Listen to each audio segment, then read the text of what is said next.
See where New York's real elite actually choose to live.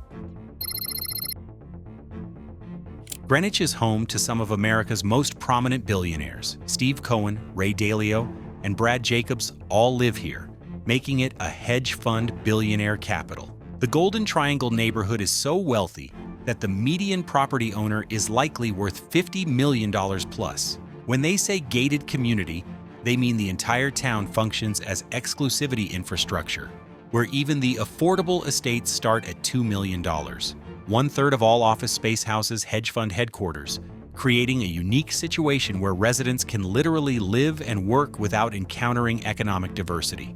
Steve Cohen, Met's owner worth $21 billion, represents the visible tip of wealth concentration that includes various unnamed hedge fund titans who prefer LLCs and trusts to public recognition.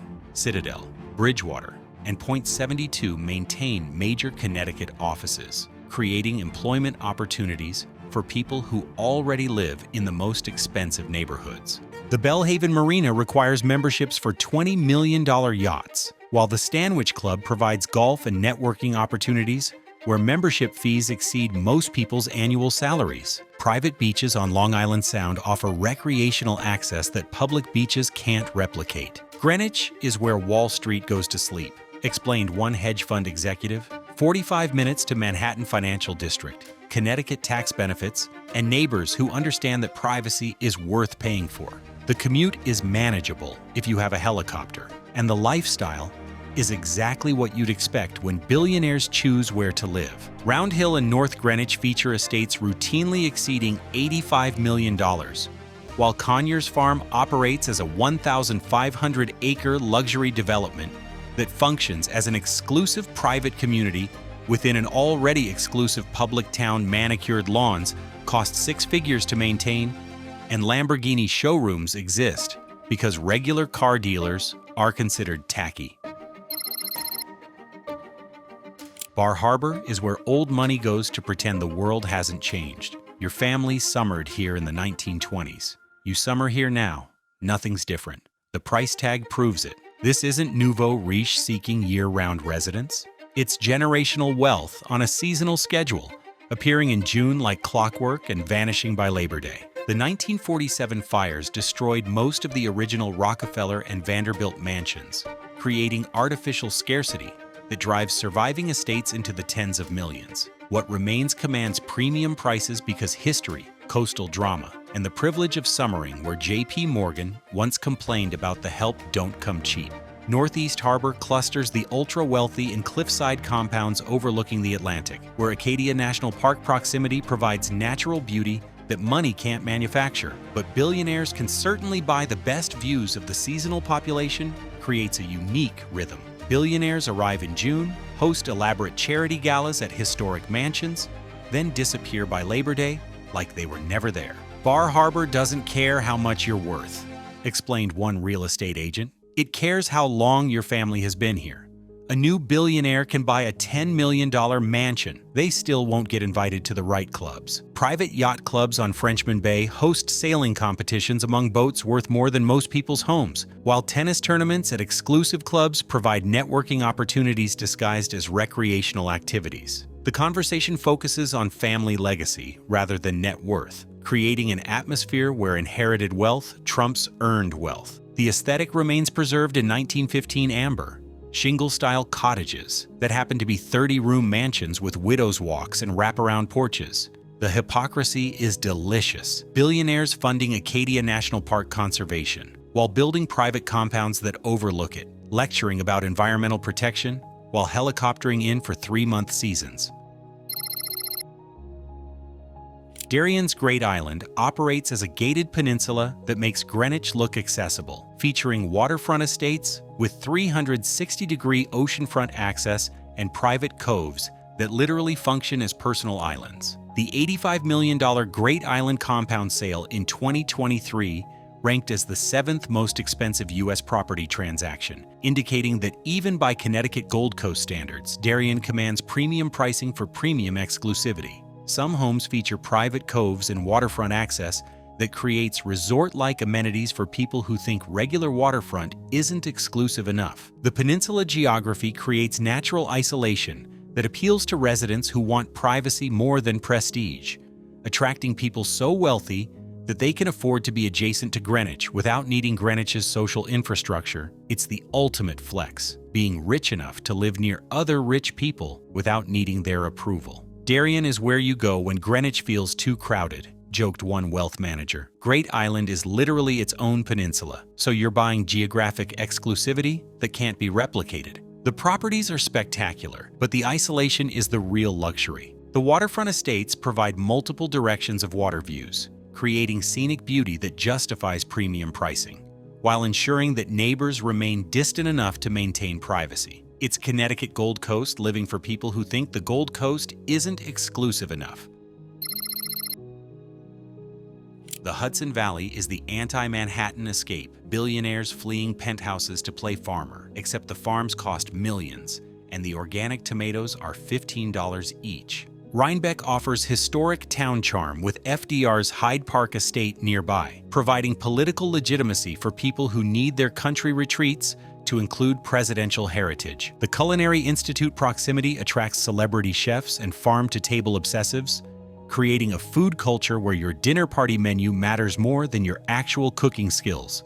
Millbrook provides bigger estates on larger acreage, with equestrian culture that includes riding trails, polo fields, and hunt clubs that maintain old money activities for new money participants. Some estates date to the 1800s Vanderbilt era, providing architectural authenticity that money can't manufacture, but apparently costs fortunes to maintain. The Hudson Valley is where wealthy people go to LARP as farmers, explained one local real estate agent.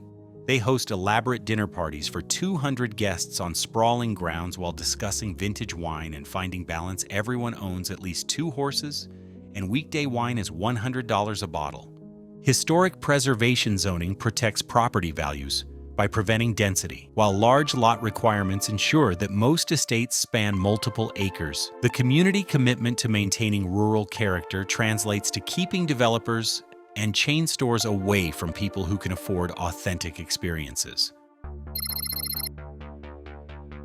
Newport preserves America's Gilded Age tradition through billionaires who renovate 1915 mansions, while their architects weep about structural integrity costs. Steven Schwartzman recently purchased 2 adjacent estates for $43 million, then budgeted an additional $7 million for renovations, including geothermal HVAC and state-of-the-art landscaping. Larry Ellison owns 4 properties consolidating an entire estate block, spending over $100 million on renovations for his $39 million Summerwind Art Museum project. These aren't homes. They're museums that happen to have guest bedrooms and require full-time staff budgets that exceed small business revenues. The Coasters Harbor Yacht Club and New York Yacht Club provide social infrastructure for people who think their recreational activities should include 19th century etiquette requirements and membership fees that exceed most people's annual salaries.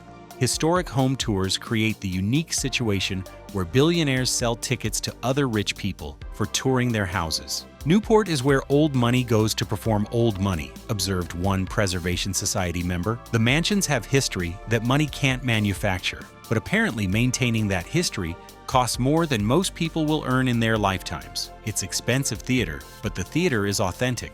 The August calendar includes Tennis Hall of Fame events and Preservation Society galas that serve as business meetings disguised as cultural activities. Manicured lawns, historic carriages, and formal dress codes create an atmosphere where art collection values matter more than square footage. Hit subscribe because the next 5 locations prove that New York's wealthiest have discovered places so exclusive that even other billionaires consider them aspirational.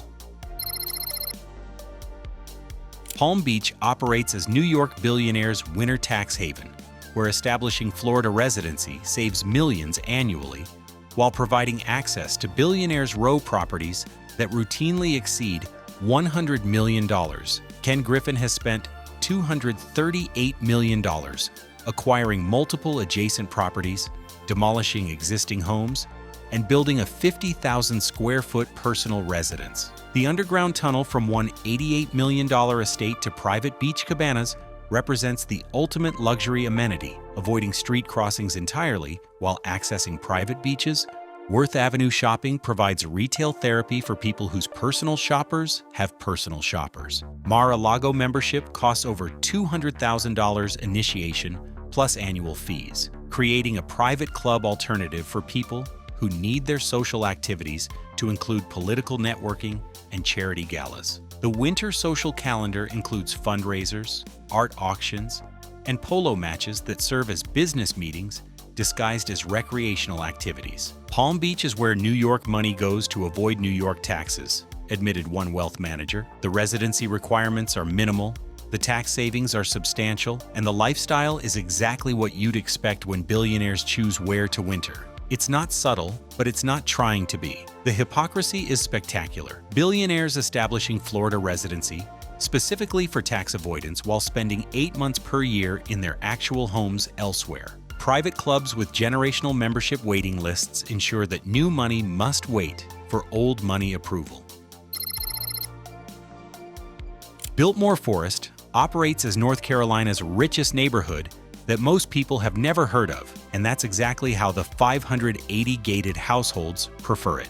This is the anti-Greenwich approach. Billionaires so confident in their wealth that they don't need visibility or recognition. The community was founded with Vanderbilt family legacy connections, adding old money legitimacy to what has become primarily new money occupation. As California tech billionaires discover that North Carolina offers mountain views, lower taxes, and the ability to buy massive estates for the price of Bay Area condos. Property taxes average just over $7,000 annually, surprisingly affordable compared to Northeast enclaves, which is how billionaires justify value while paying millions for homes in a place most Americans couldn't locate on a map. Zero commercial development means residents never encounter strip malls, chain restaurants, or proof that economic diversity exists. Biltmore Forest is where you go when you're rich enough to not need recognition, observed one real estate agent. No yacht clubs, no charity galas, no social calendar, just massive homes on massive lots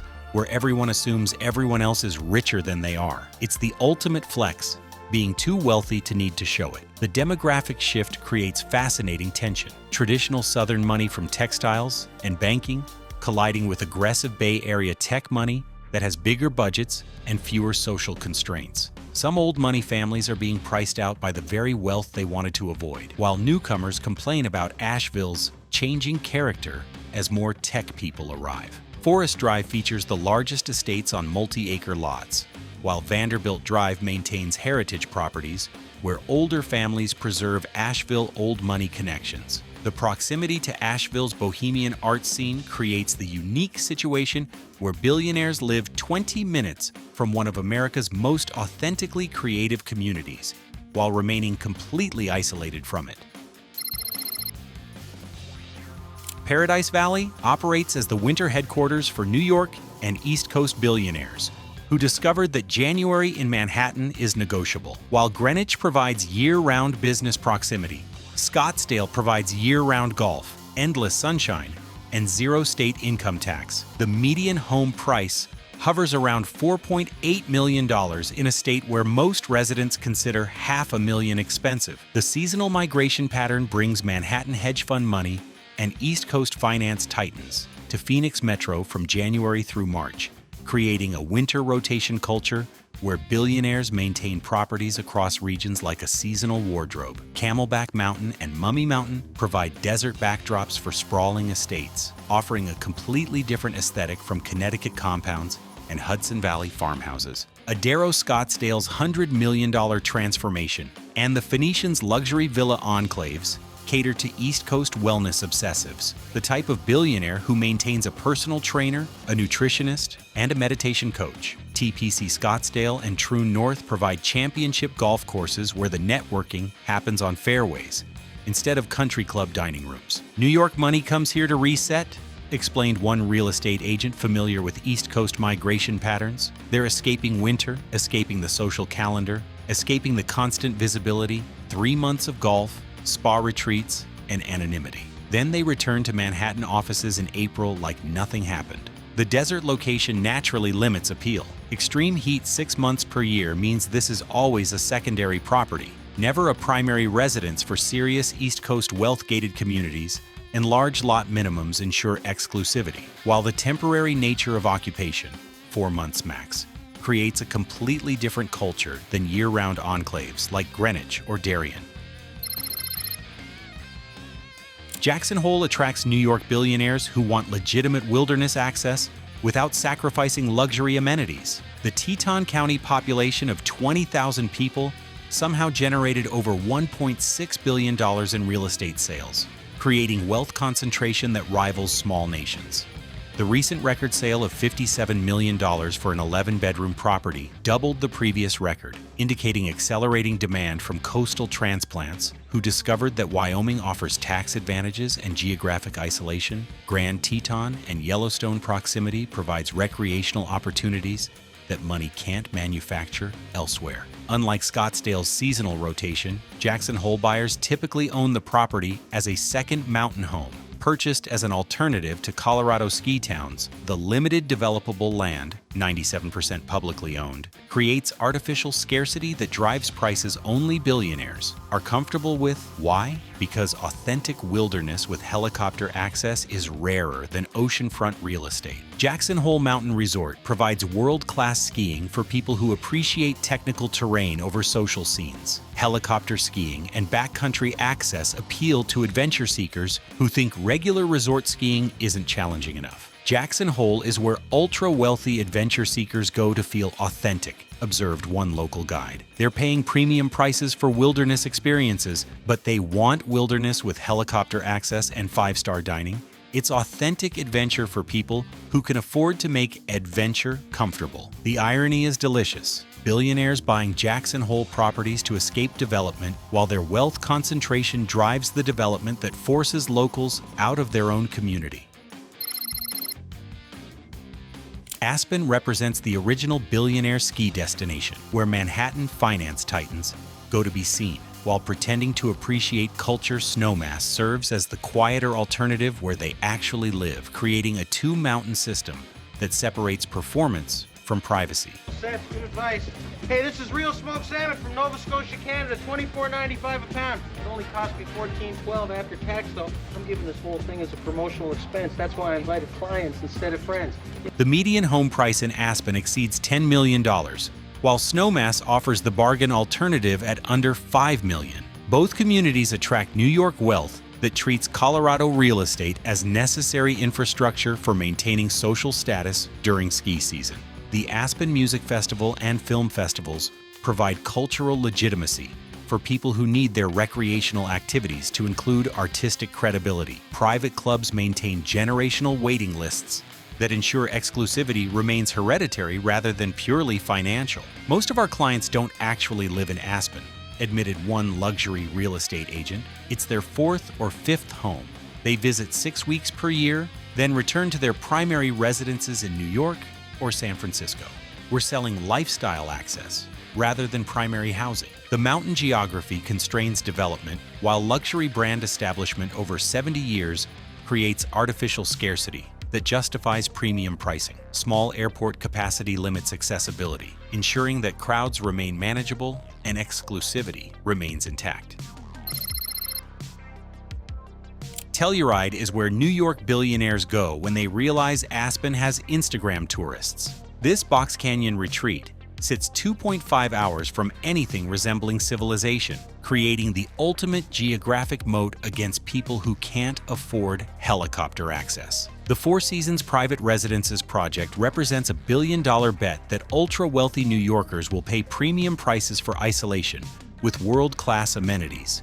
Direct ski and ski-out access appeals to people who think regular ski resorts aren't exclusive enough, while the Box Canyon geography ensures that expansion is impossible and exclusivity is permanent. The town's film festival creates cultural credibility for people who need their mountain retreats to include artistic legitimacy. Unlike Aspen's social circus, Telluride attracts billionaires who actually want to ski rather than be seen skiing, creating an atmosphere where technical ability matters more than net worth statements. Telluride is where serious money goes to disappear, explained one real estate agent. The geography creates natural exclusivity. The weather creates seasonal isolation, and the prices create financial exclusivity. It's not for everyone, but the people who can afford it really value privacy over publicity. The limited commercial development and small permanent population of 2,500 residents ensure that visitors are intentional rather than accidental. Properties routinely exceed tens of millions, but buyers are purchasing geographic isolation that money can't replicate elsewhere. New York's true wealthy elite have moved beyond the Manhattan penthouse fantasy and Hamptons social circus into communities where privacy costs more than publicity and authenticity requires more money than marketing. These aren't just expensive places, they're places where expensive makes sense because you're buying genuine exclusivity rather than manufactured prestige. The choice is yours. Chase the famous addresses that everyone recognizes or follow the real wealth to places that most people have never heard of. What matters more? Living where people think rich people live or living where rich people actually choose to live? Drop a comment with your choice. And if this opened your eyes to where New York's wealth really flows, hit that subscribe button for more insider information about America's most exclusive communities.